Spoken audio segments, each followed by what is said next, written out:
The name Buffalo Hearing and Speech belies the scope of work being done here at the center, and our challenge is to let the world know how diverse that work is and how important. Tonight, we'll focus on oral deaf education, early childhood intervention, and language to literacy. Each so different, and yet each so critical to every child's ability to reach their potential. Fundamental reading skills mastered by most in elementary school set the tone for a child's entire life, their progress academically, their sense of well-being, and their self-esteem. But not all children learn to read at the same pace and in the same way. For those, our Language to Literacy program offers a solution. Meet Karen St. George, mom of 9-year-old McKenna, who struggled through 1st and 2nd grade unable to read. I knew that I had to do something because I know that kids get left behind, and I wasn't going to let that happen to her. So I found about the Language to Literacy program, and we were really excited about it. They talked about how they go back to basics, because when she was struggling, my husband and I had these conversations, and it just seemed like there was something she was missing. There was something maybe in 1st grade or at some point that she didn't get, and it was stopping her from moving on. Testing revealed McKenna had an auditory processing disorder, not uncommon, and successfully overcome by the back-to-basics approach of the Language to Literacy program. Oh, she's a different kid. I can tell she's more confident in what she does and the work that she does, and she's on the honor roll at school. She's proud of her accomplishments, too. Teeth come in handy when you speak, says... Kids learn differently, but what we can do to help them is what makes the real difference. And what programs like the Language to Literacy program at Buffalo Hearing and Speech can do for the kids is really what makes the difference. Autism spectrum disorder is a broad stroke label for a heartbreaking condition that affects 1 in 68 children in the United States, 1 in 42 boys, including Liam. I think at first, noticing other kids doing things like climbing a certain way, balancing a certain way, riding a tricycle, wanting to color, things like that, like those basic 2-year-old things that they want to do, that he just was not interested in and that I could not get him to participate in. You don't want to think that there's a problem, and you don't want to think that your child may be struggling. And I just internalized it until one day I knew I can't do this anymore. Liam's mom found answers at Buffalo Hearing and Speech. It took hard work and time, but today...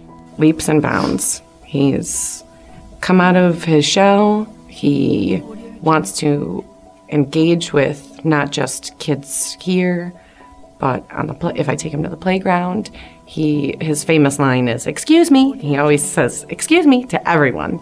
He has such a good chance at really just becoming who he is and not letting autism define him and put him in a box and keep him in one set spot in life. Regardless of the condition, having social communication skills can make a difference in a child's entire life. My daughter, Gala, who's 12 years old now, was born with a rare genetic disorder. She didn't walk or talk until she was 5 years old. When she was born, the doctors didn't know how life would be for her, if she would be able to take care of herself at all or be able to talk or interact with people. She was very much a question mark. So we've really, my husband and I have worked very hard to try and have Gala be the most that she could possibly be. So we've tried all sorts of different things to help her develop. So I had heard about Buffalo Hearing and Speech having a social communication program, which would help facilitate interaction and try and help her come out of her shell a little bit. From the very beginning, I thought it was like no other program I had ever seen or heard of. Without this program, I think Gala would have developed, but I don't think she would have had an easier time of it, because these skills aren't really taught anywhere else. I mean, I have no training at all, neither does my husband. So for us to try and help her with these skills, you want to do it, but you're powerless as to how to go about it. And I think we were spinning in circles quite a bit. Without this program, I would have had to leap into the gap and cater to her social needs for most of her life. And she would have always had a safe environment at home, but she's not always going to be home. She's going to be school, and I want her to be independent and live on her own someday, and she's going to need those skills if she's going to be out in the world. Not everybody's going to treat her the same way mommy and daddy do. Of all the programming at Buffalo Hearing and Speech, the Oral Deaf Education Program is perhaps our best known. Profoundly deaf and hearing impaired little ones learn to speak. Let the reality of that statement settle in your mind. Children who cannot hear are taught through the Moog curriculum to use their voices. You say cat? Without this instruction, their lives would be very, very different. Without Buffalo Hearing and Speech, their parents would have few options. A cochlear implant isn't like a pair of glasses. You just can't put them on and your vision is better. It is a learning process. You have to have your brain adapt, and that's what Buffalo Hearing and Speech is doing right now, is they're teaching him the different pieces of language, how to listen, how to vocalize, and how you have to take turns for communication. And those are the things that he's learning there. You know, this is more important than college, really, when you get down to it. He needs a foundation for language. For those struggling to break through communication barriers with their children, the program is truly life-changing.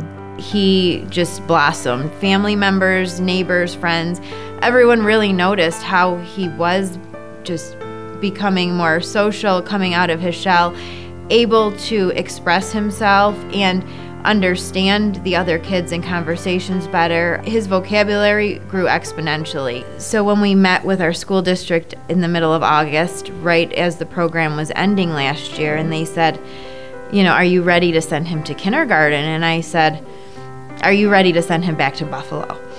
Because that's where we knew. Excuse me. Now I can say he's probably going to be one of the stronger kindergartners this fall because of what they have done here for him. It is amazing. The world opens up for children at Buffalo Hearing and Speech. Join us and be part of giving each one of them a better tomorrow.